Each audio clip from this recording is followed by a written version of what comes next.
እንደምን አመሻችሁ የተወደዳችሁ የጣቢያችን ተከታታዮች፣ ከኤርትራ ሳተላይት ቴሌቪዥን የከበረ ሰላምታችን በያላችሁበት ይድረስ እያለን የምሽቱን የአማርኛ አበይት ዜናዎች ካሁን ጀምረን ወደ እናንተ እናደርሳለን። በቅድሚያም አርዕስተ ዜና።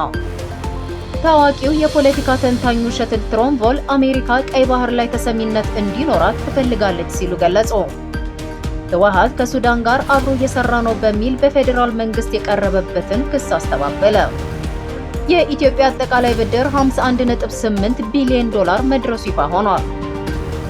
የሰሜን ምዕራብ ዕዝ ሊሰነዘር የሚችል ማንኛውንም ጥቃት የመከላከል ብቃት እንዳለው የጦር ኃይሎች ምክትል ጠቅላይ ኤታማዦር ሹም ጄኔራል አበባው ታደሰ አስታወቁ። በደቡብ ሊባኖስ የሚገኝ የድንግል ማርያም ሐውልት ላይ አጸያፊ ተግባር የፈጸመውን ወታደር በተመለከተ ምርመራ መጀመሩን የእስራኤል ጦር አስታወቀ። በሆርሙዝ ሰርጥ ያለው ውጥረት በዓለም አቀፍ የነዳጅ ንግድ ላይ መዋዠቅ ማስከተሉን ቀጥሏል። ወደ ዝርዝር ዜናዎቹ እናልፋለን። እስከ ፍጻሜው ከኛ ጋር እንድትቆዩ እንጋብዛለን።